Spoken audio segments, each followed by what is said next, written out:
Obviously, if I drifted into my present line of work at a younger age, I'd have more money now. But so what? I always say they'll say when I die, how much did Charlie leave? And the answer will be, I believe he left it all. And so I do not regret.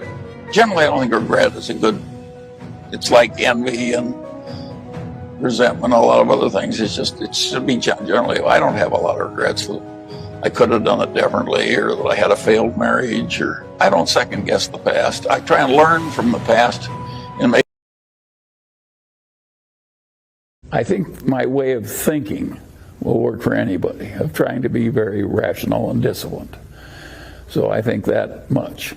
But to flit around to various careers and go into the other fellow's professional territory and try and outdo him and do all kinds of things like that, I think will not work for most people. And so I always tell, I'm always being visited by young men who say, I'm practicing law and I don't like it, and I'd rather be a billionaire. How can I do it? And I tell them, well, I'll tell you a story. A young man goes to see Mozart. And he says, Mozart, I want to start composing symphonies. And Mozart said, how old are you? And the guy says, 22. And he says, you're too young to do symphonies. And the guy says, yes, but you were 10 years old when you were composing symphonies. And Mozart says, yes, but I wasn't running around asking others. In China has been, the Chinese economy has better future prospects for the next 20 years than almost any other big economy. That's number one.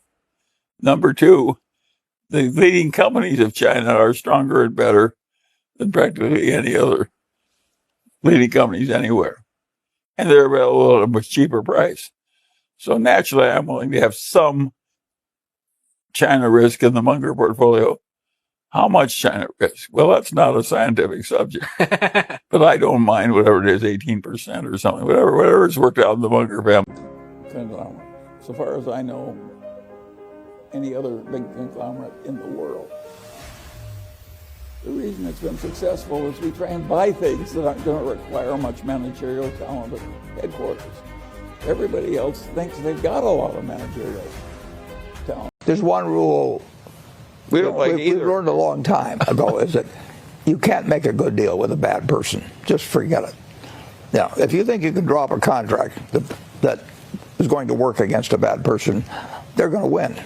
For one thing, they probably enjoy litigation, but Berkshire Hathaway as an entity, or me personally, I think we don't want to spend our life, doing that sort of thing. And besides, the bad guys win. They know more games.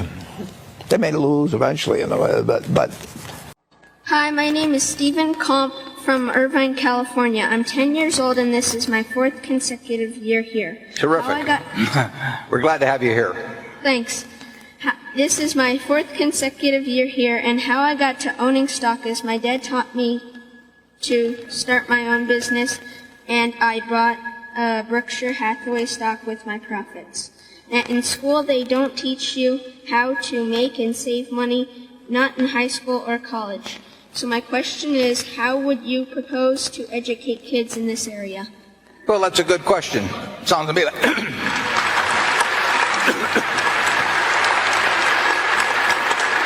sounds to me like you could do a good job yourself too. And I'm, at 10, you're way ahead of me.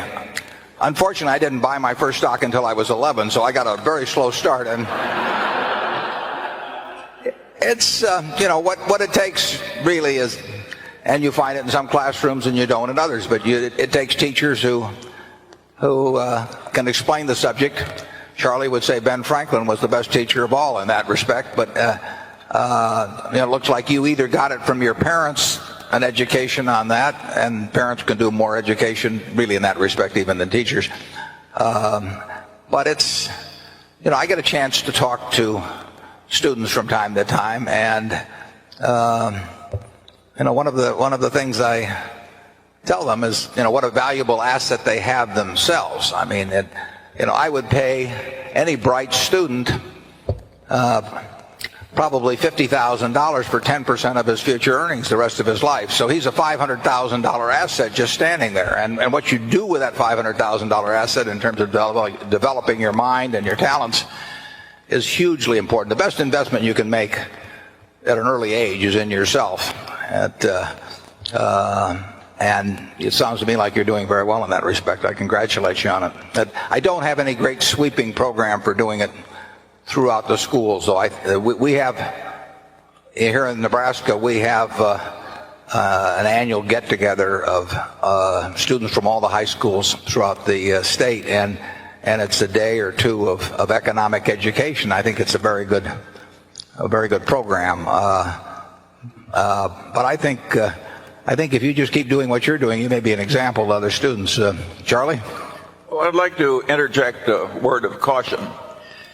You sound like somebody who's likely to succeed at what you're trying to do, and that's not always a good idea.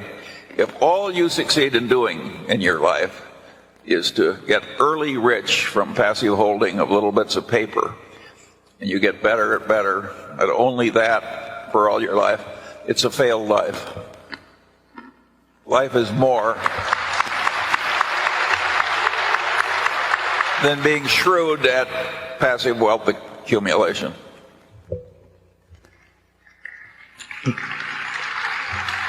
I think he's going to do well in both.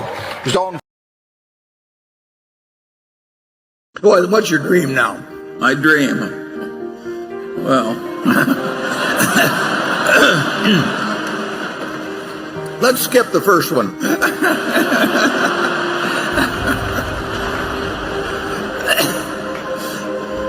Sometime when I'm especially wishful, I think, oh, to be 90 again.